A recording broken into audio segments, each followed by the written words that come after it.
கண்ணு கவனிடா கண்ணு. இங்க ரெண்டு அணியை பெருக்கி புதிய அணி உருவாகிருக்கு. எனில் எக்ஸ் மற்றும் ஒய்யின் மதிப்புகளை காண்க. முத எடுத்து எழுது. 1 2 3 3 x 0 0 y ஈக்குவல் டு என்னவா? x 0 9 0. முத இது ரெண்டையும் பெருக்கலாமாடா? பெருக்கலாம் பெருக்கூடாது? பெருக்கலாம். நல்லா கவனி. நான் சொல்லி கொடுத்துருக்கேன் ஏற்கனவே. இது சதுர அணி. இதுவும் 2x2 மேட்ரிக்ஸ், இதுவும் 2x2 மேட்ரிக்ஸ். அப்ப கண்டிப்பா வரக்கூடிய புதிய அணி என்னவா தான் இருக்கும்? 2x2. அத ஆன்சர் கொடுத்துட்டான் பாரு அவனே. இது ரெண்டையும் பெருக்குனா இத ஆன்சர்னே அவன் கொடுத்துட்டான். அதனால நமக்கு பிரச்சனையே இல்ல. அப்ப கண்டிப்பா வரக்கூடிய அணி என்னதான் நமக்கு? 2x2 தான். இந்த 4 கட்டமும் ஃபில் ஆகும். கரெக்ட்டா கரெக்ட் இல்லையா? நம்ம போட்டுக்கலாமாடா கண்ணே?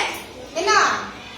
நிறை நிரல் போடலாமா? 1 2 x 0.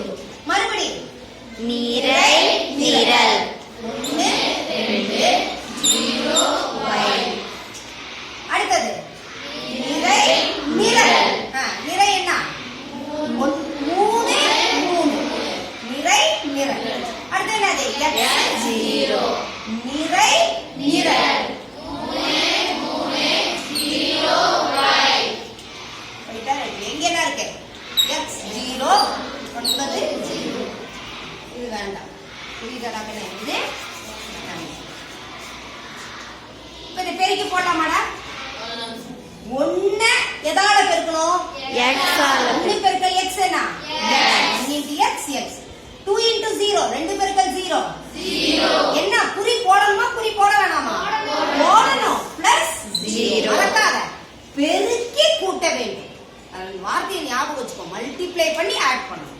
வந்துருச்சா முத உறுப்பு? அடுத்தது அதே மாதிரி 1 பெருக்கல் 0 0. அடுத்தது பிளஸ் 2 பெருக்கல் y 2y 2. அடுத்தது புரியுதா? கொஞ்சம் தள்ளி எழுதுங்க. 3 பெருக்கல் x 3x பிளஸ் 3 பெருக்கல் 0 0.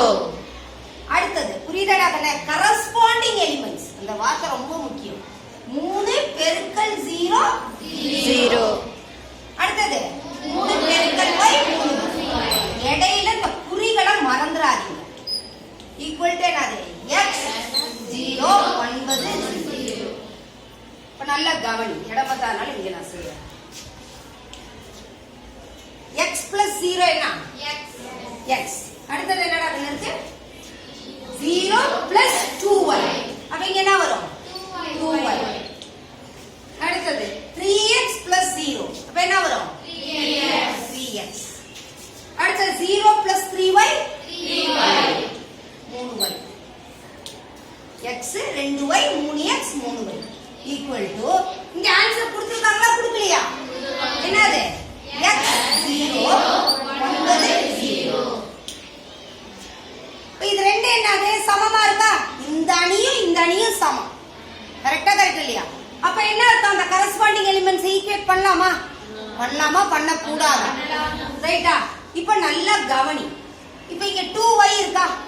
2y எதுக்கு சமம்? 0. அப்ப 2y equal to 0. அப்ப y equal to 0 by 2. y equal to என்னது? 0. அடுத்தது நல்லா கவனி.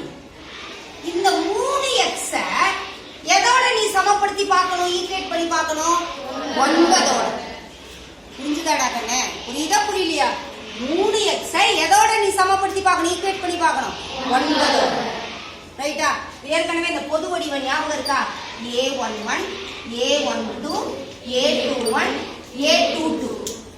அப்ப இங்க 1 னா இது 1 இது 1 னா இதுவும் 1 இது 2 னா இதுவும் 2 அப்ப இதையும் தான் நீ ஈக்குவேட் பண்ணு. மாத்தி மாத்தி எல்லாம் பண்ணிராத. புரியுதாடா கண்ணே? அப்ப 3x equal to 9 9. அப்ப x equal to என்னது? 9 by 3 x equal to இல்லையா? 3x equal to 9. இப்ப இந்த 9 போகணும் இல்லையா? புரியுதா புரியலையாடா கண்ணே? புரியுதா? இல்ல இங்க x வேணும். இங்க என்ன பண்ணிக்கலாம்? 3. இங்க என்ன போட்டுக்கலாம்? 3. அப்ப என்ன வரும்? 3 and 3 கேன்சல் ஆயிடும். x equal to 1 3 is 3 3 3s are 9. ரைட்டா? புரிஞ்சுதா புரியலையா? ரைட்டா? இங்க என்ன எந்த மெத்தட் வேணாலும் நீ யூஸ் பண்ணிக்கோ, எது வேணாலும் நீ யூஸ் பண்ணிக்கலாம். x = 3 y = 0. புரியுதா? எல்லாருக்கும் தெரியுதா? போட்டுட்டீங்களா? ரொம்ப பண்ணுங்க.